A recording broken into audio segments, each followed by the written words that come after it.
మెరీనా బీచ్లో DMK chief Karunanidhi అంత్యక్రియలకు అడ్డంకులు తొలగుతున్నాయి.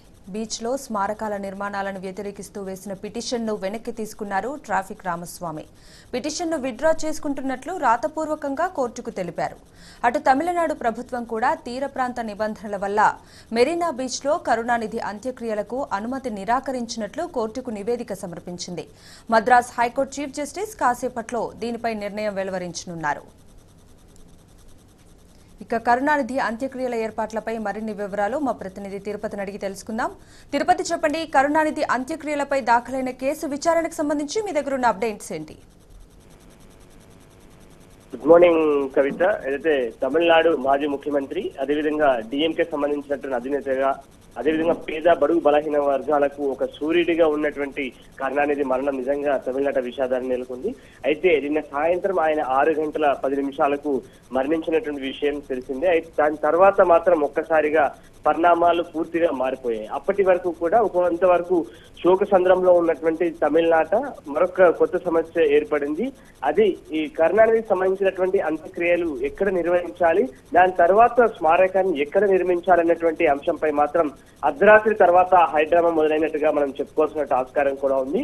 అప్పటి వరకు అంటే అర్ధరాత్రి వరకు కూడా అంత్యక్రియలకు సంబంధించి ఇప్పటికే ఏదైతే కరుణానిధికి సంబంధించిన కుటుంబ సభ్యులు ఏర్పాటు చేసుకుంటున్నారు. పార్టీ వర్గాలన్నీ కూడా స్మారకానికి సంబంధించినటువంటి నిర్ణయాలలో తలమునకలైనటువంటి సందర్భంలో రాష్ట్ర ప్రభుత్వం మాత్రం కీలకంగా 2 అంశాలను ప్రస్తావించడం జరిగింది. ఎట్టి పరిస్థితుల్లో ఏదైతే అన్నదొరకు సంబంధించినటువంటి ముఖ్యంగా మెరీనా బీచ్ లోనే ఆయన అంత్యక్రియలు చేయాలి, స్మారకాన్ని నిర్మించాలనే అంశానిపై మాత్రం పక్కన పెట్టే అంశాన్ని కాదు, వ్యతిరేకించే అంశాన్ని కానీ రాష్ట్ర ప్రభుత్వం తీసుకుంది. అయితే ఈ నేపథ్యంలోనే అర్ధరాత్రి హైడ్రామా మొదలైనట్టుగా మనం చెప్పుకోవాల్సి కవిత.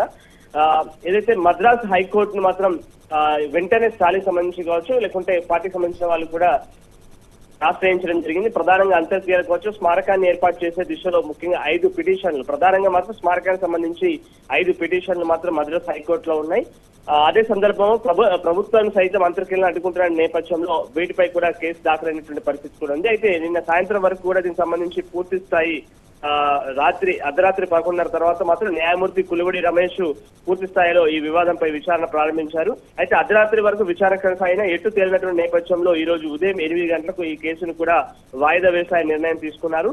అయితే ఇప్పటి వరకు మనకు ఉన్నటువంటి తాజా అప్డేట్స్ ప్రకారం మాత్రం ప్రధానంగా స్మారకానికి సంబంధించి మెరీనా బీచ్ లో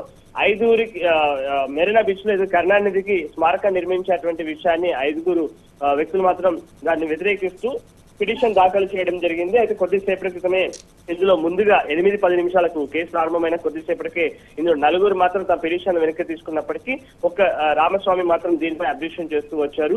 చివరికి ఆయన కూడా గత కొద్దిసేపటి క్రితమే తనకు సంబంధించినటువంటి కేసును లిఖితపూర్వకంగా వెనక్కి తీసుకున్నట్టుగా ఆయన ఇచ్చినటువంటి అంశాన్ని కూడా రాసి ఇచ్చినటువంటి నేపథ్యంలో ఈ 5 పిటిషన్లను కూడా కొట్టివేస్తూ మద్రాస్ హైకోర్టు నిర్ణయం తీసుకోవడం జరిగింది.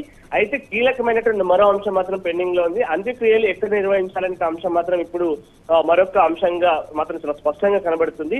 అంత్యక్రియలకు సంబంధించి రాష్ట్ర ప్రభుత్వం 2 అంశాలు మాత్రం కోర్టు ముందు ఉంచింది. ఒకటి, ఇందులో ప్రజెంట్ గా ముఖ్యమంత్రులు ఉన్న వారికి మాత్రమే మెరీనా బీచ్ లో అంత్యక్రియలు నిర్వహించాలి, మాజీ ముఖ్యమంత్రులు మాత్రం అంత్యక్రియలు మెరీనా బీచ్ నిర్వహించేటువంటి పరిస్థితి లేదు అన్నటువంటి ఆ విధమైనటువంటి చట్టాలు గవర్నమెంట్ రాష్ట్ర ప్రభుత్వం చేసుకుంది. కాబట్టి ఈ అంశాల్లో ఎట్టి పరిస్థితుల్లో ప్రభుత్వం ఇన్వాల్వ్ కావద్దు, హైకోర్టు ఇన్వాల్వ్ కావద్దన్నటువంటి అంశాన్ని మాత్రం చాలా స్పష్టంగా రాష్ట్ర ప్రభుత్వం అఫిడవిట్ లో కూడా స్పష్టం చేయడం జరిగింది. అయితే దీనిపై మరి కాసేపట్లో మాత్రం హైకోర్టు నిర్ణయాన్ని వెలువడించేటువంటి ఆస్కారం ఉన్నట్టుగా మనం చెప్పుకోవాలి. అయితే ఇంతలోపే స్టాలిన్ సైతం వాళ్ళ అంశాలని పొందుపరుస్తూ రాష్ట్ర ప్రభుత్వానికి లేఖ రాయడం కూడా జరిగింది. కరుణానిధి ప్రజా జీవితం, ఆయన జీవితాలు చేసిన సేవలను గుర్తుంచుకోకుండా రాష్ట్ర ప్రభుత్వం ఒక నిర్ణయాన్ని తీసుకునే ప్రయత్నం చేస్తుంది. ఈ దిశలో మాత్రం ప్రధానంగా కరుణానిధి రాజకీయ గురువైన అన్నదురై స్మారకం పక్కనే మౌజీలం కాంప్లెక్స్ లోపై కార్యక్రమాన్ని నిర్వహించాలని సహకరించాలని మాత్రం ఆయన ఈ లేఖలో పేర్కొన్నారు.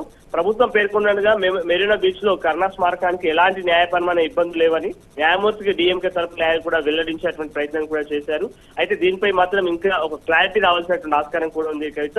ప్రధానంగా ప్రభుత్వం చెప్తున్నది ఒకే ఒక్క అంశం, అన్న సమాధి ఉన్న స్థలం కోస్టల్ జోన్ పరిధిలో ఉంది కాబట్టి అది కువ కుప్పం నది తీరంలో ఉన్నట్టుగా మాత్రం చెప్పే ప్రయత్నం చేస్తున్నారు. అయితే దీన్ని మాత్రం స్టాలిన్ వ్యతిరేకిస్తున్నారు. ప్రస్తుతం ఏదైతే న్యాయపరమైన శిక్షలు ఉన్నాయని చెప్తున్నారో అవి అలాంటివి ఏమీ లేవు.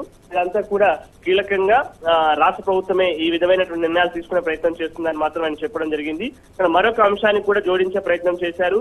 జయ స్మారక నిర్మాణంపై కేసు వేసినటువంటి న్యాయవాదులు బాలు, దురైస్వామిలు కొన్ని అంశాలను లేవనైతే ప్రయత్నం చేశారు. తాము వేసినటువంటి కేసులు సాకుగా చూపి ఏదైతే జయలలిత సంబంధించినటువంటి మరణం సందర్భంలో వారు వేసినటువంటి సాకులను చూపి ఇప్పుడు ల్యాండ్ ఇవ్వకుండా అదేవిధంగా అంత్యక్రియలు నిర్వహించకుండా అడ్డుకునే ప్రయత్నం చేస్తున్నారని మాత్రం వారు ఆరోపిస్తున్నారు. అయితే ఈ నేపథ్యంలో నిన్న సాయంత్రం మాత్రం ఒక్కసారిగా ఉద్రిక్త వాతావరణం మాత్రం ప్రస్తుతం అక్కడ తమిళనాడులో నెలకొన్నట్టుగా చెప్పుకోవచ్చు. సాయంత్రం ప్రభుత్వం మాత్రం అంత్యక్రియలకు వచ్చే స్మారకానికి ల్యాండ్ ఇవ్వదు అని చెప్పిన తర్వాత మాత్రం కీలకంగా పలు చోట్ల విధ్వంసానికి కూడా దారితీసినటువంటి పరిస్థితి కూడా ఉంది.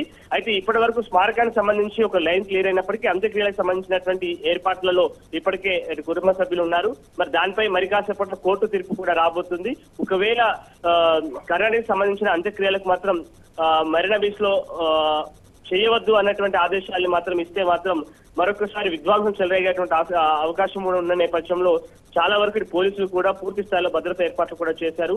మరోవైపు నేతల తాకిడి కూడా పెరిగేటువంటి ఆస్కారం కూడా ఉంది. ఇప్పటికే ప్రధాని నరేంద్ర మోడీతో పాటు అదేవిధంగా సీనియర్ నేతలు, కీలకమైనటువంటి నేతలతో పాటు జాతీయ నేతలు అదేవిధంగా ముఖ్యమంత్రి కేసీఆర్ సైతం వెళ్లేటువంటి ఆస్కారం ఉన్న నేపథ్యంలో ఆ పనిలో బిజీగా ఉన్నప్పటికీ సాయంత్రం వరకు మాత్రం అంత్యక్రియలు చేసేటువంటి ప్రయత్నాలు మాత్రం కుటుంబ సభ్యులు ఉన్నట్టుగా చెప్పుకోవచ్చు. Kavitha. Okay Tirupati, thank you for the updates.